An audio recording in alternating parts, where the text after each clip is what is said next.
नमस्कार, आप देख रहे हैं जेके 24/7 न्यूज। मैं हूं आपके साथ राजेश कुमार। वक्त हमारे खास कार्यक्रम डिफेंस स्पेशल का, जहां पर बात चीन को लेकर जो बड़ी खबर सामने आ रही है उसको लेकर हम करेंगे, क्योंकि चीन के अंदर 9 सैन्य कमांडरों को अचानक से हटा दिया गया।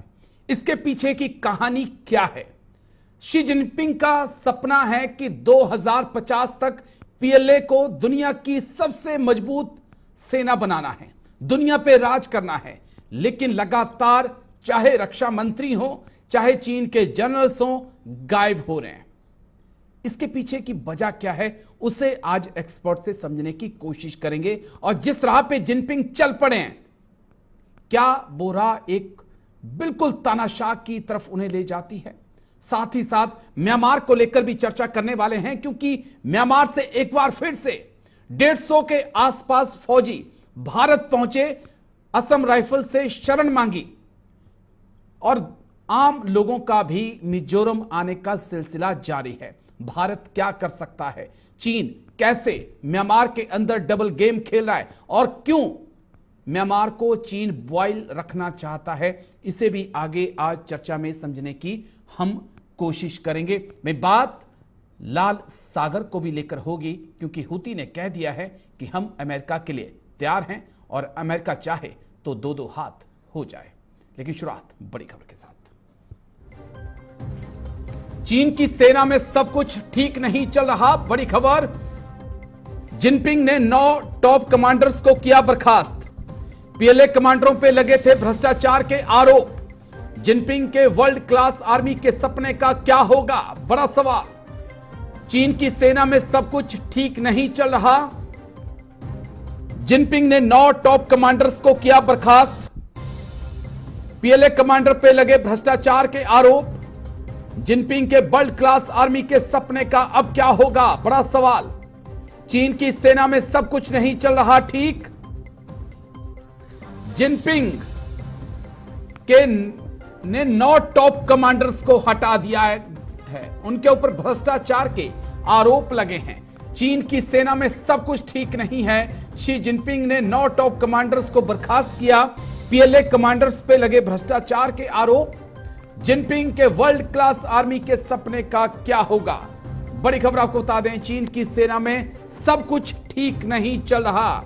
शी जिनपिंग ने 9 टॉप कमांडर्स को बर्खास्त किया। जल्दी से ग्राफिक्स और उसके बाद एक्सपर्ट्स के पास चलेंगे।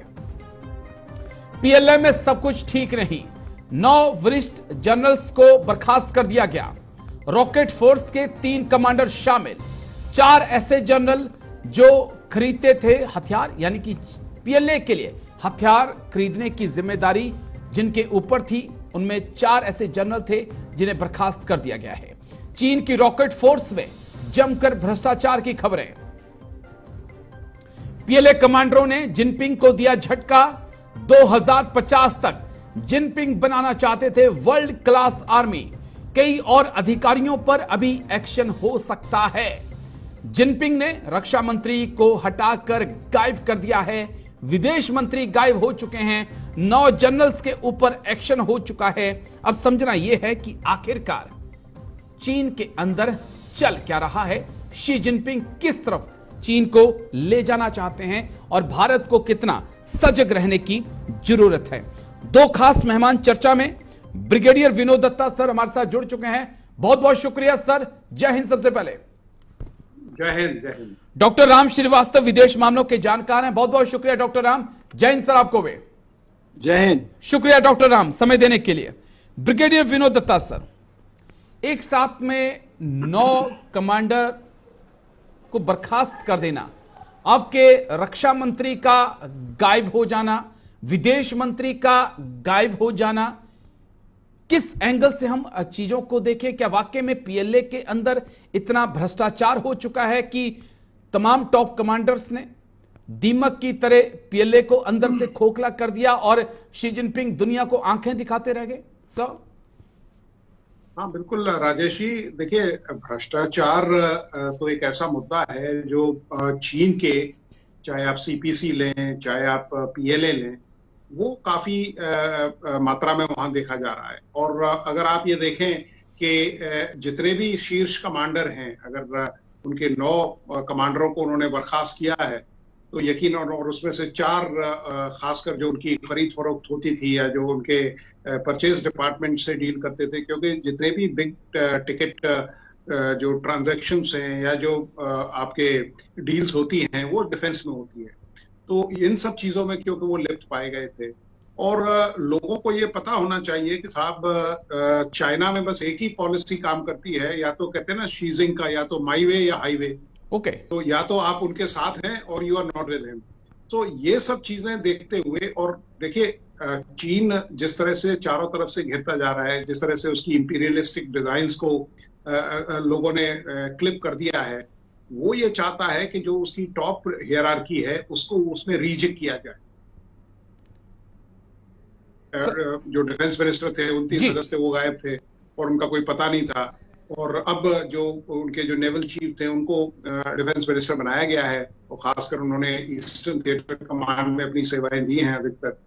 तो ये सब चीजें देखते हुए चाइनीज जो आर्मी है या पीएलए है या सीपीसी है, उसे एक रीथिंक करना पड़ेगा, क्योंकि जिस तरह से क्वाड का फॉर्मेशन हुआ है, जिस तरह का एडवर्सरी चाइना अप्रिशिएट कर रहा है, उसको अपनी जो आर्मी है उसको स्ट्रॉन्ग करना पड़ेगा।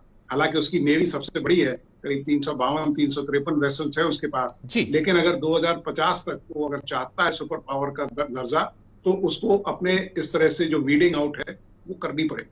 ठीक है सर, मैं आता हूं फिर आपके पास एक बार फिर। डॉक्टर राम, जो चीज मैं आपसे समझना चाहता हूं, डॉक्टर राम, क्या वाकई में ये भ्रष्टाचार का मुद्दा है, या शी जिनपिंग की कोशिश अपनी कुर्सी को संभालने की, खुद को और ताकत देने की है? जिस प्रकार से उनके विदेश मंत्री, जो कि काफी सुर्खियों में थे, काफी अच्छा भी कर रहे थे, वो गायब हो जाते हैं, फिर रक्षा मंत्री ली शांगफू गायब हो जाते हैं, टॉप जनरल्स को हटा दिया जाता है, क्या उस एंगल से भी चीजों को देखा जा सकता है? राजेश जी, देखिएगा, जहां चीन का जो ऑफिशियल न्यूज़पेपर है जिंगहुआ जी, उसके समाचार के हिसाब से इनको जो हटाया गया है वो भ्रष्टाचार के आरोप से हटाया गया है। लेकिन यहाँ एक चीज सोचने की है, भ्रष्टाचार किसमें? सामान खरीदने में। सामान कौन सा खरीदने में? हथियारों के मामले में और इक्विपमेंट के एक्सेसरीज खरीदने के मामले में। लेकिन ये कोई विदेशों से तो खरीदते नहीं है। और 90% चाइना का डिफेंस का जो प्रोडक्शन है वो सरकारी उसमें है, पब्लिक सेक्टर में है। वहां पर इस तरह से है ही नहीं कि वो कोई प्राइवेट कंपनी हो, वो वहां पर AK-47 या मिसाइल्स बना रही हो। ये तो सब सरकारी उसमें ही बनता है। तो निश्चित रूप से भ्रष्टाचार का आरोप लगाकर उनको हटाना ये मेरे गले के नीचे नहीं उतरता, क्योंकि भ्रष्टाचार वहां पर इतने बड़े पैमाने पे, जहां 9 बड़े कमांडर, जिसमें 4 तो जनरल रैंक के लोग हैं, वो इंचार्ज थे टोटल जो उनका आर्सनल है, जिसमें मिसाइल्स इंक्लूडेड है, रॉकेट फोर्स के हैं, जो कि बड़ा इम्पोर्टेंट है आज के युद्ध में। तो उनको हटा देना माने ये एक समझ में आने वाली बात नहीं है। और भ्रष्टाचार के आलोक में जैसे भी अगर देखा जाए, पुराना इतिहास उठाकर देख लीजिए, जब भी वहां सत्ता परिवर्तन हुआ है वहां तानाशाही रहा है। तानाशाह को हटाने के पीछे जिन जिन लोगों को उन्होंने वहां से गायब किया है या पर्दे से अलग किया है, वो सब भ्रष्टाचार का आरोप लगाकर अलग किया, लेकिन वो लापता हो जाते हैं। अरे भ्रष्टाचार का अगर उन पर आरोप है, उनको गिरफ्तार करिए, उनको जेल में भेजिएगा, रिहेबिलिटेशन कैंप में वहां भेजने की परंपरा है, वहां भेजिएगा। वो तो पर्दे से अलग ही हट जाते हैं। इसका मतलब यह है सीधा सीधा कि जिनपिंग साहब की जो कुर्सी है इस समय डामाडोल है, और उनका विरोध वहां काफी बड़े पैमाने पर हो रहा है। तभी जो है पीएलए के लोगों को उनको हटाना पड़ रहा है। और इसके एक असली कारण क्या है ये जल्दी ही पता लग जाएगा, क्योंकि आज की स्थिति पीएलए की ऐसी है कि ताइवान से इतने दिन से हुड़की भर रहे हैं वो, लेकिन ताइवान का कुछ बिगाड़ नहीं पा रहे हैं। साउथ चाइना सी में वो धौल धपड़ देते रहते हैं, यहाँ तक कह दिया हमारा अधिकार रहेगा।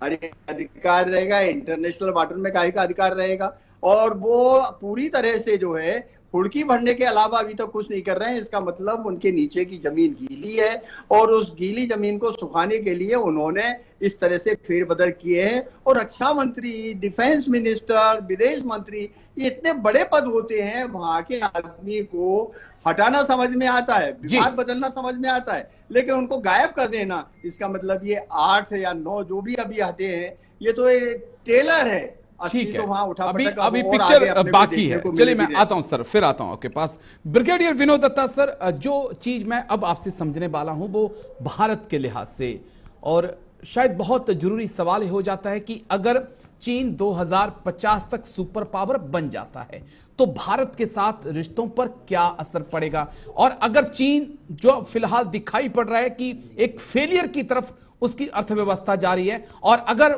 एक फेलियर की तरफ चीन बढ़ता है, अर्थव्यवस्था डगमगाती है, डूबती है, तब भारत के ऊपर क्या असर होगा? दोनों लिहाज से चीजों को समझना चाहूंगा सर। देखिए, जो आगे की सूरत हाल जो अनफोल्ड होके आई राजेश जी, उसमें चीन भारत को एक राइवल के रूप में देखता है, क्योंकि चीन ये चाहता है कि साहब मल्टीपोलर वर्ल्ड रहे लेकिन यूनिपोलर एशिया रहे, और क्योंकि उसे सबसे ज्यादा जो अगर सेटबैक लग सकता है या कोई उसको फाइट दे सकता है या उसका साथ आके खड़ा हो सकता है, वो भारत है। तो भारत के साथ वो अपने जो संबंध है वो डायरेक्टली उन पे कोई किसी काइनेटिक एंगेजमेंट में वो नहीं आएगा, कोई डायरेक्ट तौर पे कोई युद्ध होने का कोई इम्कान नहीं है, लेकिन वो इंडिया को बिल्कुल एंगेज करके रखेगा। इंडिया के पास जो हमारा जो डेमोग्राफिक जो फुटप्रिंट है वो सबसे बड़ा, या जो कंज्यूमर बेस है वो सबसे बड़ा हथियार है। और चाइना की आप देखिए जिस तरह से इकोनॉमी उसकी डामाडोल हो रही है, क्योंकि उसे कंज्यूमर मार्केट चाहिए और भारत एक अच्छा मार्केट था उसके प्रोडक्ट्स के लिए। तो भारत ये चाहेगा कि जो चाइनीज इकोनॉमी है, अगर आपने उसको बाउंस करना है तो सबसे पहले इकोनॉमिक ब्लॉकेड लगाना पड़ेगा, जो भारत ने किसी हद तक लगाया हुआ है। हालांकि अभी भी जो पुराने जो ट्रेड ऑब्लिगेशंस हैं उनके तहत व्यापार चल रहा है। ठीक है। उधर अमेरिका ने भी काफी प्रतिबंध चाइनीज प्रोडक्ट्स पे लगा दिया गया। तो इन सब चीजों को देखते हुए, हालांकि बाइडेन और शी जिनपिंग की एक मुलाकात भी हुई थी जिसमें ये कहा था कि साहब ट्रेड को थोड़ा ईज ऑफ किया जाए, तो भारत के लिए जो चाइना का जो प्रतिबिंब है जो भारत देखता है वो ये रहेगा कि वो आपको एंगेज करके रखेगा, चाहे वो बॉर्डर डिस्प्यूट्स में हो, चाहे वो इंसर्जेंसी में पाकिस्तान के थ्रू करवाए या कोई और इस तरह के इंटरनेशनल फोरम्स में आपको अटका के रखे, लेकिन डायरेक्ट कॉन्फ्लिक्ट का मुझे इम्कान दिखाई नहीं देता। ठीक है डॉक्टर राम, मैं आपके पास आऊंगा। चाइना प्लस वन का कंसेप्ट और अमेरिका में जाकर शी जिनपिंग की अमेरिका के साथ मुलाकात, फिर उनका वियतनाम भी जाना, वहां पर उनके राष्ट्रपति के साथ मुलाकात, लेकिन भारत के साथ बातचीत के दरवाजे फिलहाल बंद। इसे हम किस लिहाज से देख सकते हैं सर? आप तमाम देशों के साथ अपने विवादों को सुलझाना चाहते हैं, लेकिन भारत के साथ आप अपने विवाद को बनाए रखना चाहते हैं, इसे कैसे देखेंगे चीन की मानसिकता को आप? राजेश जी देखिए, चीन की जो पॉलिसी है दो मुखी है। एक तरफ तो वो किसी भी तरीके से पंगा नहीं लेना चाहता जी, और दूसरे वो सब काम करता है जिससे कि सामने वाला देश परेशान हो। हकीकत में आज की स्थिति चीन की, जैसे दत्ता साहब ने बताया, बड़ी डामाडोल हालत है आर्थिक रूप से। वो किसी भी कीमत पर भारत के मार्केट को खोना नहीं चाहता, और जहां तक दरवाजे बंद सवाल है, दिखने में तो है, लेकिन डिप्लोमेटिक चैनल पर अभी भी भारत के चीन के एक डिप्लोमेटिक लेवल पर बातचीत होती रहती है। और यही एक कारण है कि जो हिमालय के दर्रों पर, वहां पर जो हमारा सीमा का विवाद है, उसमें अभी बैठकें होती रहती हैं समय समय पर, और वो कोई बड़ी हिमाकत नहीं करने वाला, छुटपुट घटनाएं कर देगा, और कैसे करेगा, क्या करेगा, वो भी इस बात पर डिपेंड करता है कि हम उसको मुंह तोड़ जवाब देने की पोजीशन में है या नहीं है। अभी रहा सवाल हमारे पाकिस्तान का, उनके चीन के संबंध का। अभी जो ताजा स्थिति है पाकिस्तान की, वो तो पिद्दी ना पिद्दी का शोरबा बन के रह गया है, इसलिए हमको उसकी चिंता ज्यादा नहीं करना चाहिए। बस इतनी चिंता करना चाहिए कि वहां का जो क्रॉस बॉर्डर जो है टेररिज्म है वो आगे। म्यांमार की जुंटा सरकार पर भारी पड़ रहे विद्रोही। म्यांमार से भागकर मिजोरम पहुंचे 151 सैनिक। असम राइफल से जान बचाने की लगाई गुहार। म्यांमार के बिगड़े हालात का नॉर्थ ईस्ट पर होगा बड़ा असर। म्यांमार की जुंटा सरकार पर भारी पड़ रहे विद्रोही। म्यांमार से भागकर मिजोरम पहुंचे 151 सैनिक। असम राइफल से जान बचाने की लगाई गुहार। जल्दी से ग्राफिक्स, उसके बाद एक्सपर्ट्स के पास। म्यांमार में बिगड़े हालात, अलर्ट पर भारत। म्यांमार से भागकर भारत आ रहे सैनिक 151 सैनिकों ने असम राइफल से मांगी मदद। पहले भी 104 सैनिकों ने भारत में शरण ली थी। भारत के मणिपुर, मिजोरम में बिगड़ेंगे हालात अगर इसी प्रकार से म्यांमार से लोग भारत आते रहे।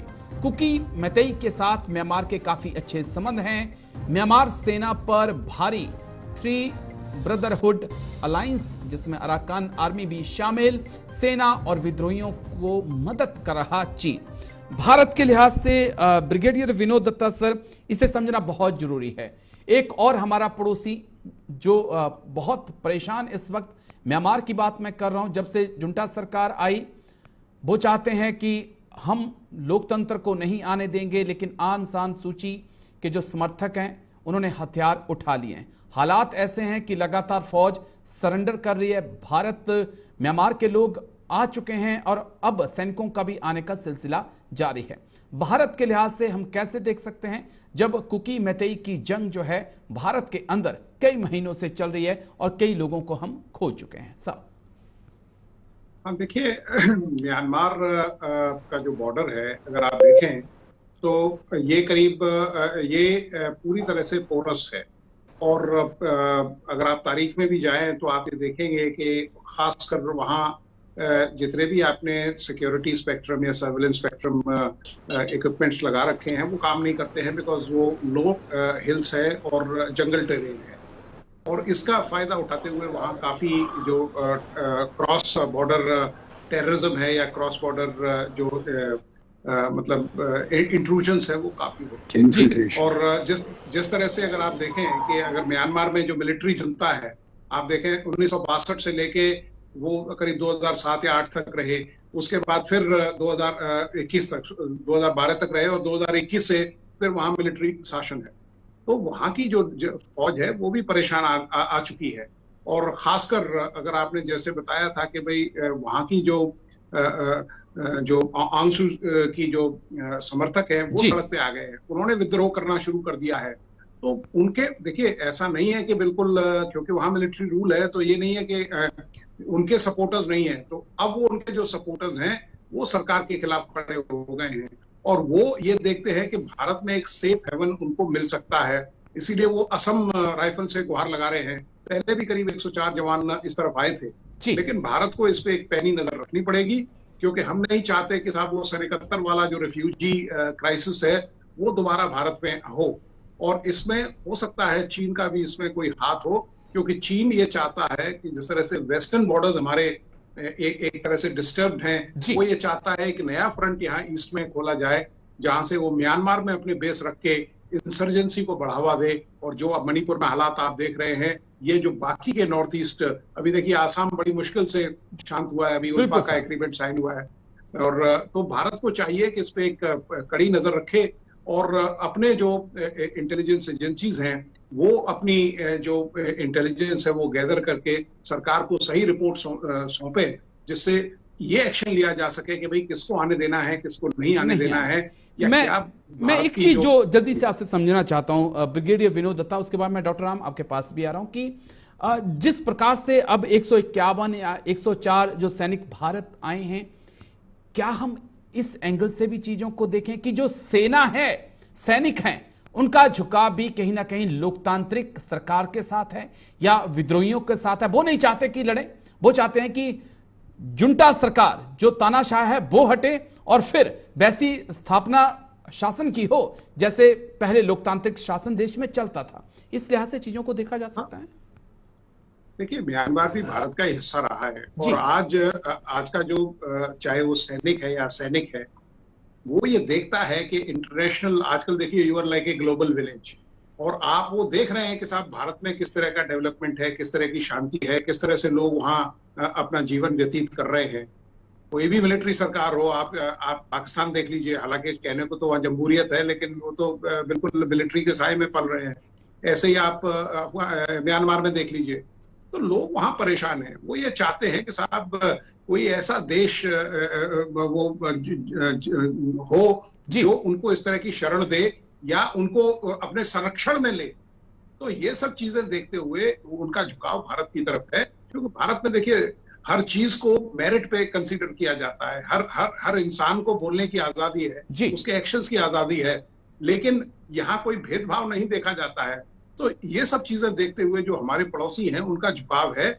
और मैं तो यही कहूंगा, देखिए भारत सरकार का भी यही सोचना है कि अब ये समय आ गया है कि हमें एक अखंड भारत की कल्पना करना शुरू कर देना चाहिए और उसकी तरफ कार्रवाई करनी शुरू कर देनी चाहिए, जिससे अपने कम से कम रीजन में तो शांति रहे लोगों में। क्योंकि आफ्टर ऑल ये म्यांमार, श्रीलंका या जो भी इस तरह के हैं, या गिलगिट बाल्टिस्तान वगैरह जो हैं, ये सब भारत के ही तो हिस्से थे और वो खुश रहेंगे भारत में आके। बिल्कुल सर। चलिए डॉक्टर राम, मैं आपके पास आऊं। डॉक्टर राम, जो चीज मैं आपसे अब समझना चाहूंगा, चीन का एक बड़ा अहम रोल है। जिस प्रकार से ऐसी खबरें सामने आई हैं कि चीन जहां विद्रोहियों को भी मदद कर रहा है, वहीं जुंटा सरकार की भी वो मदद कर रहा है। बीच में ऐसी खबरें भी आई कि चीन ने दोनों के बीच शांति समझौता भी करा दिया, लेकिन वो जमीन पर, धरातल पर नहीं उतर पाया।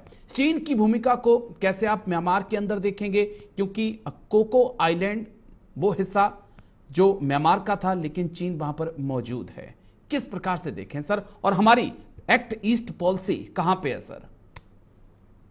देखिए राजेश जी, ये सच में बहुत गंभीर मुद्दा इसलिए है कि जो कोको आइलैंड के बारे में आपने बताया, चीन की वहां फौज मौजूद है। इसके अलावा 2 और जंगी जहाज चीन के तैयार खड़े रहते हैं वहां पर म्यांमार के समुद्र तट की सीमा में इस समय मौजूद हैं।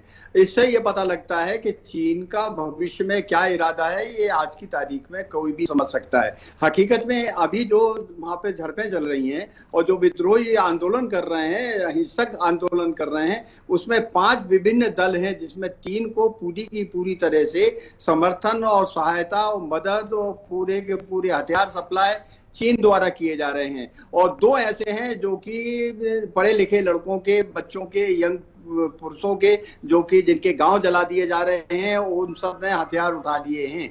तो वहां की अशांति जो है दिन ब दिन फैलती जा रही है, इतनी अधिक फैल गई है कि वहां पर जिंदा रहना मुश्किल हो रहा है। खाने की, पीने की जो है परेशानियां बहुत अधिक हो गई हैं। तो वो एक इतना ह्यूमन राइट की दृष्टि से जो यूएन में रिपोर्ट सबमिट हुई है, उससे भी पता लगता है कि वहां स्थिरता जो है चरम सीमा पर है। ऐसी स्थिति में चीन की जो भूमिका है वो सिर्फ यही है, एक तरफ तो विद्रोहियों को ही मदद कर रहा है, दूसरी तरफ जुंटा के सैनिकों को भी मदद कर रहा है, सरकार को मदद कर रहा है, और उनको आपस में लड़ाकर उसका एकमात्र उद्देश्य है वहां के मिनरल को कब्जे में करना, वहां के ऑयल और गैस का जो विपुल भंडार है उसको निगाह गड़ाना। यही उसकी एक लॉन्ग टर्म पॉलिसी है। अब देखना यह है कि वहां की विद्रोहियों को क्या संयुक्त राष्ट्र संघ और पश्चिम के देश उनको किसी तरह से इनमें आपस में समझौता करके वहां प्रजातंत्र स्थापित हो सकता है, क्या नहीं हो सकता। फिलहाल की स्थिति तो यह है, प्रजातंत्र स्थापित होना इसलिए संभव नहीं है कि वहां बड़े पैमाने पर नरसंहार हो रहा है और सरकारी सेनाएं जो है गांव के ऊपर बमबारी कर रही है। इसको भारत सरकार को अपने हिसाब से देखकर और हमको अपने भविष्य की पॉलिसी बनाना पड़ेगी कि इनकी अस्थिरता से हम पर क्या प्रभाव पड़ सकता है। ये ध्यान रखना होगा सर, क्योंकि हमने मणिपुर के अंदर देखा है कि कुकी मतई के बीच जो संघर्ष चल रहा है, उनके तार कहीं ना कहीं म्यांमार से भी जुड़े हुए हैं। एक छोटे से ब्रेक के लिए रुकूंगा सर, ब्रेक के बाद लौटूंगा तो बात फिर हुती की करेंगे, क्योंकि हुती ने अमेरिका को चैलेंज दे दिया है और कह दिया है कि आ जाइए अब लाल सागर में। हुती लड़ाकों की अमेरिका को खुली चेतावनी, लाल सागर में मुकाबले के लिए हुती तैयार। हुती चीफ बोले हुती अमेरिका सामना करने के लिए तैयार है, अमेरिका का सामना करने के लिए। हुती लड़ाकों की अमेरिका को खुली चेतावनी, लाल सागर में मुकाबले के लिए हुती तैयार है। हुती लड़ाकों की अमेरिका को खुली चेतावनी, लाल सागर में मुकाबले के लिए हुती तैयार, अमेरिका सामना करने के लिए हुती तैयार है। हुती चीफ बोले अमेरिका के मल्टीनेशनल फोर्स से टेंशन में हुती लड़ाकों की अमेरिका को खुली चेतावनी, लाल सागर में मुकाबले के लिए हुती तैयार। हुती चीफ बोले क्या कुछ कहा गया, जल्दी से आपको बता दें हम हुती चीफ क्या कहते हैं। अंसरुल्लाह के मोहम्मद अल बखीती, उनको हमारा संदेश है कि यमनी सशस्त्र बल अमेरिका का सामना करने के लिए उत्सुक हैं। अगर अमेरिकी युद्धपोत यमन पर हमला करते हैं तो उन्हें सीधे निशाना बनाया जाएगा और अमेरिकी इस फैसले की गंभीरता को समझते होंगे।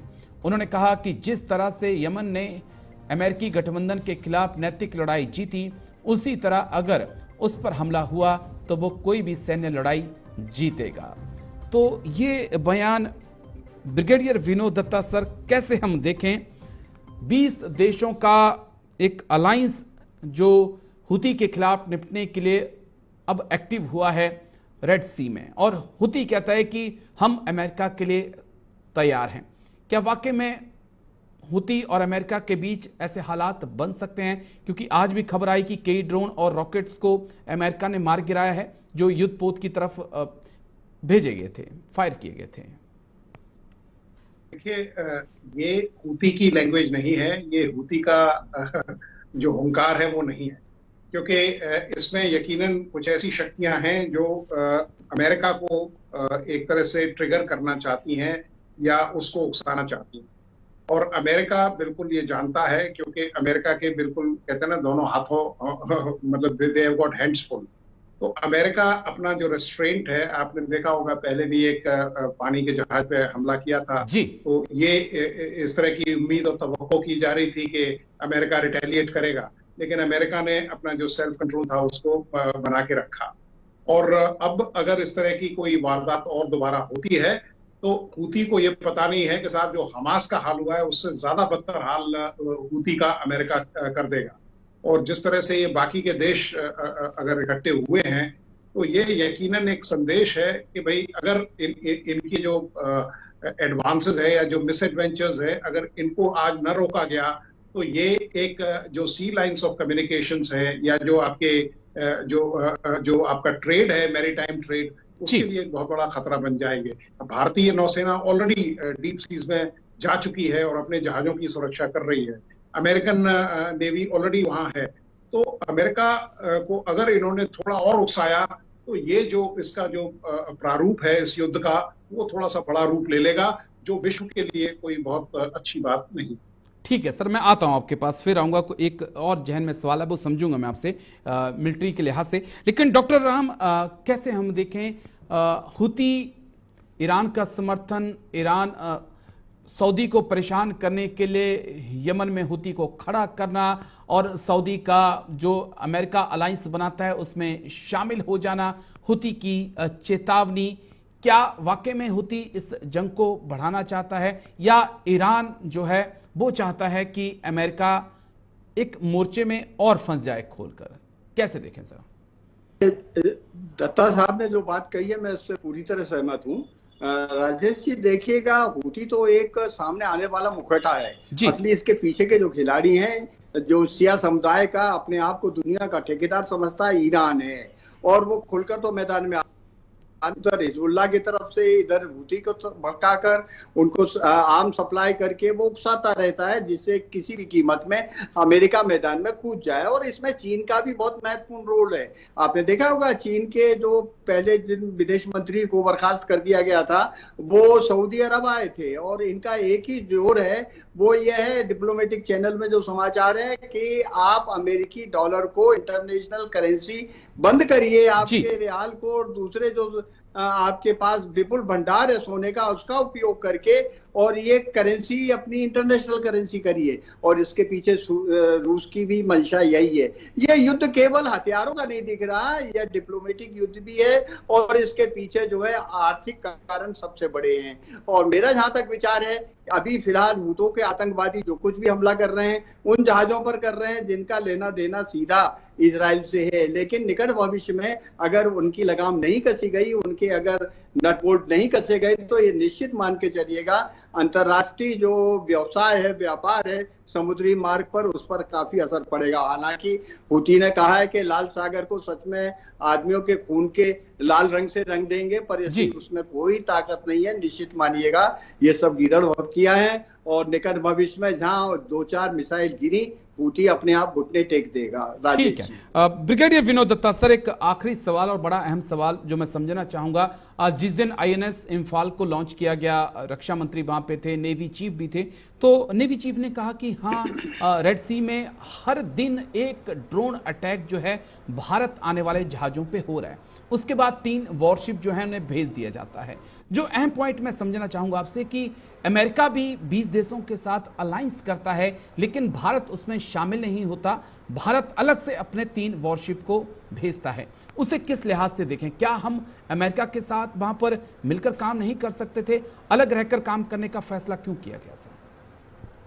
देखिए, भारत जब मैं इंटीग्रेटेड डिफेंस स्टाफ में था बतौर डिप्टी असिस्टेंट चीफ, तो इस तरह के कई एग्रीमेंट्स हुए हैं जिसमें हम दोनों जो नेवीज हैं, चाहे वो अमेरिका की हो या और किसी भी देश की हो, उनके साथ एक MOU साइन होते हैं। और भारत का देखिए, क्योंकि हमारा जो करीब 55% जो व्यापार है वो इन्हीं जो सी लाइंस ऑफ कम्युनिकेशंस पे हो रहा है, स्लॉक्स पे हो रहा है। तो भारत में एज ए एडिशनल मेजर ये 3 शिप्स को डिप्लॉय किया गया है, क्योंकि भारत नहीं चाहता कि भाई कोई इस तरह की वारदात हो कि हमारी जो शिपिंग है या जहाजरानी मंत्रालय के कुछ जो जहाज हैं उन पे कोई अटैक हो जी। अभी भी अमेरिका के साथ भारत में जो जॉइंट ऑपरेशंस हम कर रहे हैं, जहां एंटी पायरेसी ऑपरेशंस हम कर रहे हैं, वो अमेरिका के साथ हम अभी भी कर रहे हैं। जो अमेरिकन वेसल्स हैं वो भी इंडियन अगर वेसल्स वहां से निकल रहे हैं तो उनको प्रोटेक्शन प्रदान कर रहे हैं।